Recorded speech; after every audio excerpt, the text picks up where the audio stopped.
우주선은 부스터. 아부따따. 뺨을 맞으며 테스트 중. 수직 탱크 농장이 드디어 사라졌어요. 잘 됐네요. 우주선 타워를 더 만들 계획인가요? 소행성 샘플에서 충격적인 발견이 있었어요. 생명체의 증거를 찾았나요? 국제우주정거장이 위험할까요?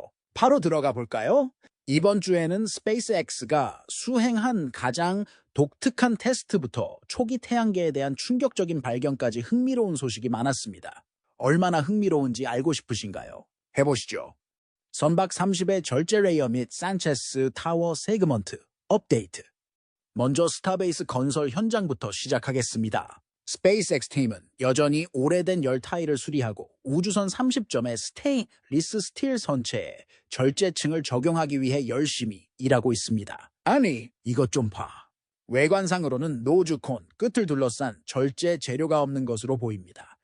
그런데 왜 그럴까요? 매우 위험한 제안이 아닌가요? 여기 강철의 반대편에 무언가가 있다는 사실 때문일 가능성이 큽니다. 극저온인 액체산소. 다시 말해, 이 영역은 목적이 아닌 능동적 냉각이 특징입니다. 적어도 물 위로 착륙, 증발, 배출하는 데 사용해야 하는 추진제를 보유하는 것은 잠재적으로 위험할 수 있기 때문입니다. 이것이 어떤 문제를 일으킬지 지켜보는 것은 흥미로울 것이지만 스페이스X는 그들의 능력에 대해 충분히 자신감을 가지고 있는 것으로 보입니다. 이제 산체스로 이동하여 통합타워와 궤도 발사 부품에 대해 이야기하겠습니다. 이 위치는 현재 9개의 타워 부품 중 7개의 중앙에 있으며 모두 동시에 노동을 목격하고 있습니다. 앞서 타워 베이스에서 설명한 것과 동일한 용도로 사용되는 극저온 파이프가 최근 세그먼트에 설치되었습니다. 이 파이프는 세그먼트에 설치되었습니다. 보기에는 매우 멋지지만 우리가 여기 온 목적은 이것 때문이 아닙니다. 상황이 훨씬 더 흥미로워지기 시작했습니다. 산체스에 새로 설치된 이 받침대를 알게 된 것은 최근의 일입니다. 현재 타워 구성품이 이 받침대 위에 놓여 있는데 현재 있는 것과 동일한 것입니다. 언뜻 보기에는 아직 없어진 2개의 타워 세그먼트용인 것처럼 보이며 플로리다에서 배송되는 중입니다. 그러나 다시 살펴보면 현재 플로리다에서 가져오고 있는 타워 부품에는 이미 타워를 지탱하기 위해 자체 받침대가 제작되어 있습니다. 이에 대한 2가지 해석이 가능합니다. 첫째, 이것은 가까운 장래에 폐기될 불필요한 다리일 뿐 별 의미가 없을 수 있습니다. 또한 이 4개의 다리가 스페이스X가 아직 건설하지 않은 다른 부분의 기초일 가능성도 있습니다. 이것은 머스크가 2번째 타워의 높이 증가에 대해 말한 것과 일치합니다. 현재 이에 대한 확인은 없지만 현재 상황을 고려할 때 이해가 될 것입니다. 이것이 타워 이점의 라인업에 추가될 1~2개의 추가 타워 섹션을 위한 가능성, 또는 이것이 그냥 폐기될 것이라고 생각하십니까? 아래에 의견을 남겨서 저와 의견을 공유하십시오. 나는 항상 읽는 것을 좋아합니다. 이제 멋진 소식을 여러분과 공유하겠습니다. 탱크 농장 변경 및 패드 B 확장 계획. 시점 내발하였습니다. 일정 기간이 끝났습니다. 스페이스X는 이미 수직 탱크팜을 완전히 분해했기 때문에 우리가 이 영상을 공유하기를 기다리지 않은 것이 분명합니다. 마지막 GSE 탱크는 이전 영상이 게시된 지 이틀 만에 스페이스X가 농장에서 가져왔습니다. 절단 과정이 시작되기 직전에 들어 올려 하이웨이 4점. 이 절차에는 시간이 다소 걸릴 것으로 예상되며 머지않아 탱크의 스크랩 부분이 건물에서 제거되는 것을 관찰할 수 있을 것이라고 가정하는 것이 합리적입니다. 그 외에도 탱크팜에는 여러 가지 중요한 추가사항이 있습니다. 이전 에피소드에서 스페이스X가 이 탱크팜을 같은 부지에 위치할 수 있는 더 현대적인 총알 탱크로 대체할 가능성에 대해 이야기했습니다. 그러나 그들은 현재 작업 중인 새 팜의 반대편에 탱크를 배치하고 있는 것으로 보입니다. 수평 탱크 옆에 건설되어 배치된 받침대는 이것이 사실임을 입증했습니다. 탱크팜의 수용력을 높이고 향후 패드에 있는 스타쉽 스택의 연료 공급을 지원하기 위해 이 점에 새로운 대형 탱크가 여기에 건설됩니다. 엄청난 크기 때문에 이 새 탱크는 산체스 현장으로 운반해야 하므로 임시 대피가 필요합니다. 저희는 이미 26일에 도로 폐쇄가 예정되어 있다는 사실을 알고 있었습니다. 처음에는 이러한 폐쇄가 브라운스빌 항구에 위치한 2개의 타워와 관련된 것으로 알고 있었습니다.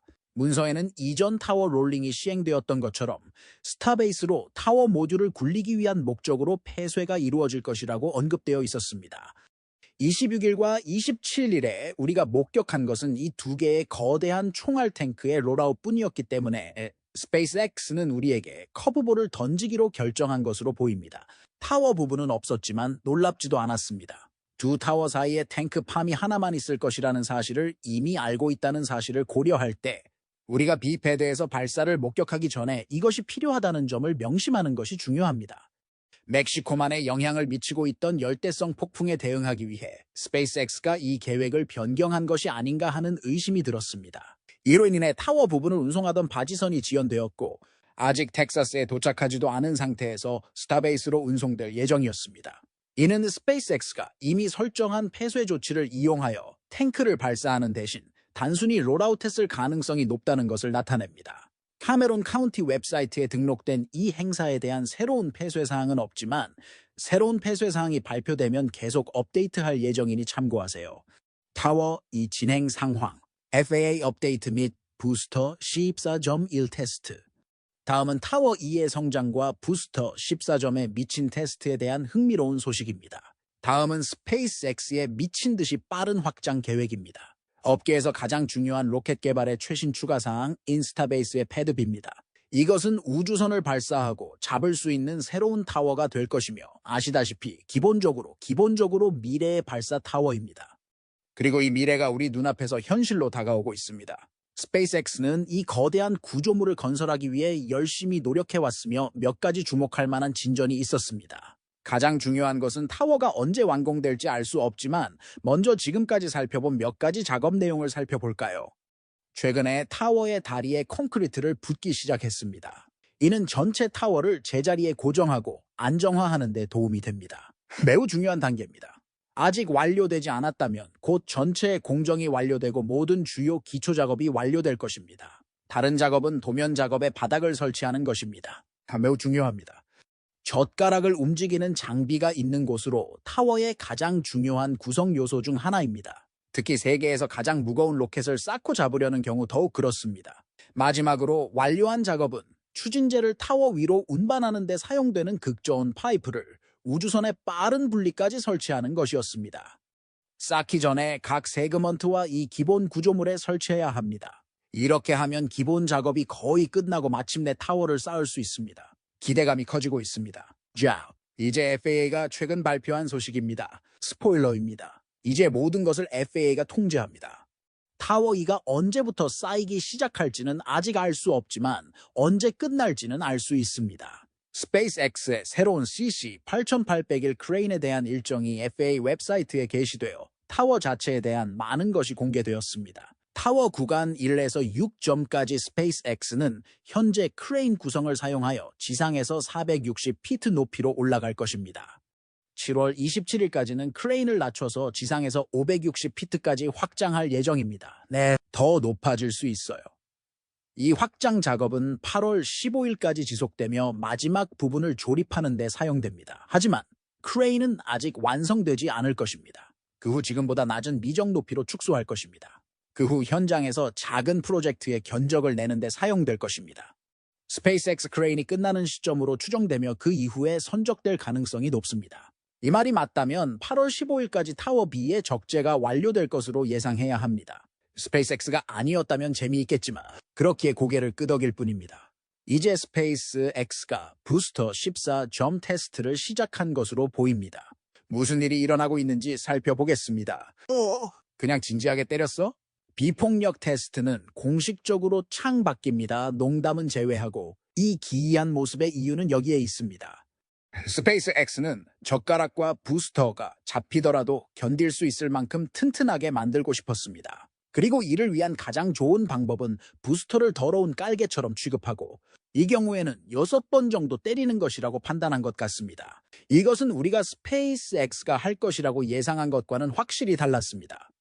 하지만 우주 비행 역사상 가장 이상한 테스트 중 하나를 본 충격에서 정신을 차리고 나니 이런 테스트가 얼마나 가치 있는 일인지 알 수 있었습니다. 그렇다면 스페이스X는 왜 이 형편없는 프로토타입을 때린 걸까요? 고질라와 싸우기 위해 메카질라를 훈련시키는 게 분명합니다. 아니, 농담이에요. 부분적으로는요. 부스터 14 점을 샌드백으로 사용해 거대한 메카질라 팔의 조종에 사용되는 프로그래밍을 테스트하고 훈련할 수 있습니다. 이 팔은 관성이 크기 때문에 착륙할 때 부스터나 팔이 실수로 손상되지 않도록 적절한 속도를 찾는 것이 중요합니다. 물론 스페이스X는 샌드백이나 부스터 14점이 얼마나 견딜 수 있는지 테스트하기도 했습니다.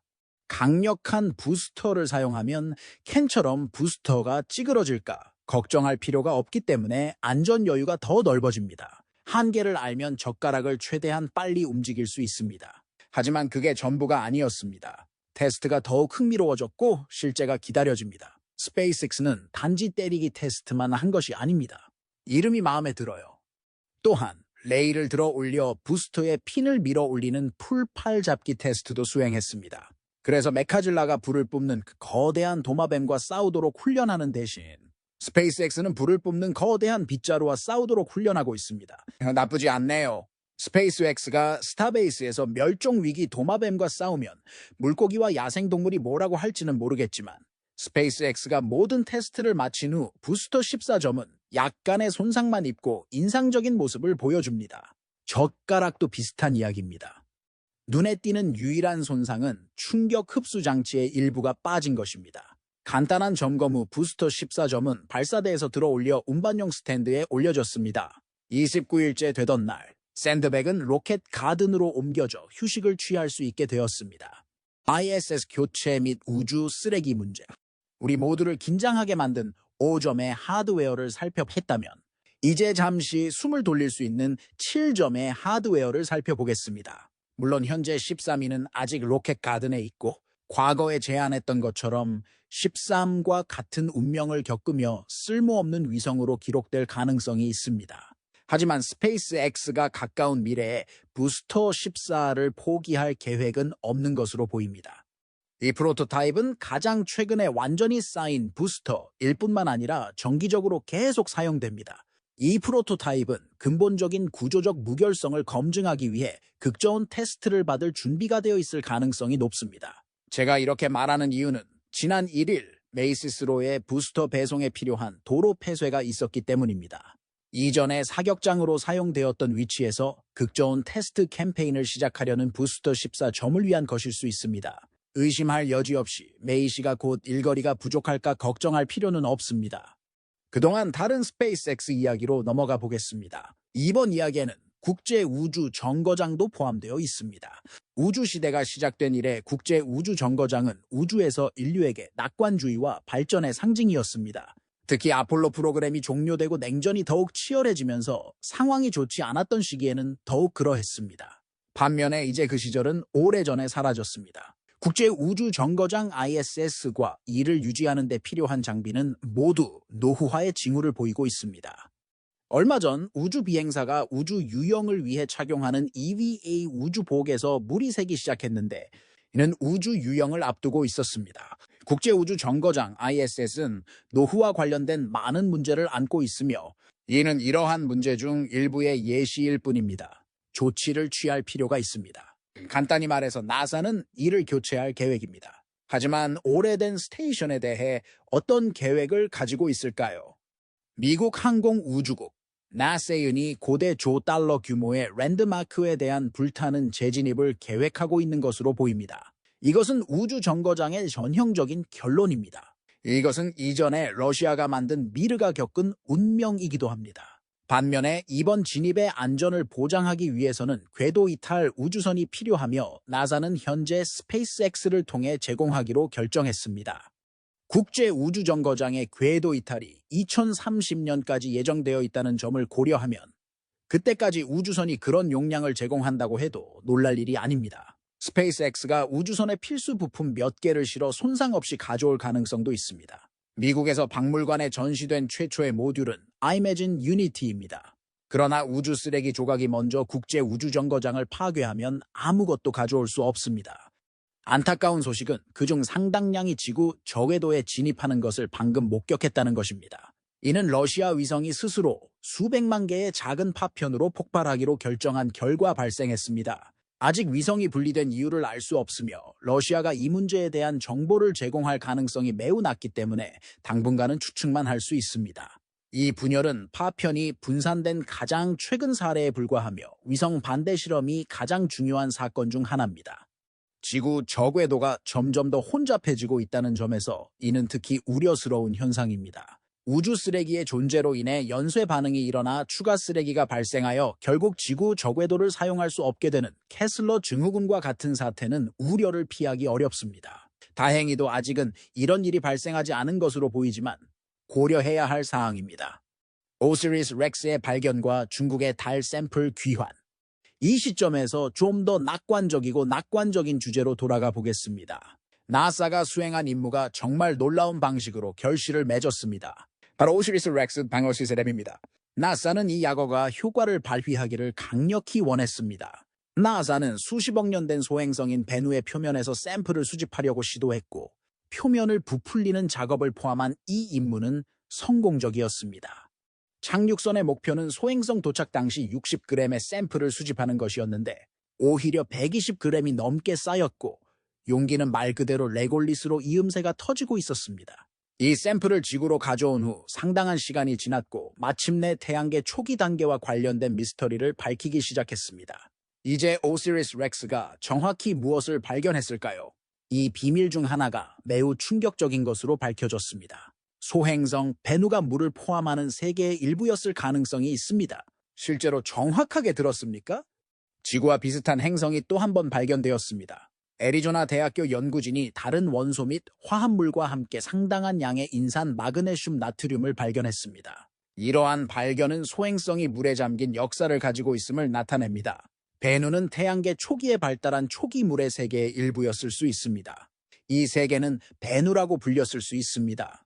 그 말이 맞다면 소행성이 심하게 찢어지기 전에 이 물질들을 생성한 다음 태양계 전체에 흩어졌을 것입니다. 그리고 지금은 이전보다 훨씬 더 놀랍습니다. 발견된 화학 물질 중 일부는 생물학적 분자이기도 합니다. 그렇다면 외계인? 전혀 아니지만 아마도 우리에게 희망을 줄 수 있는 것이 있을 것입니다.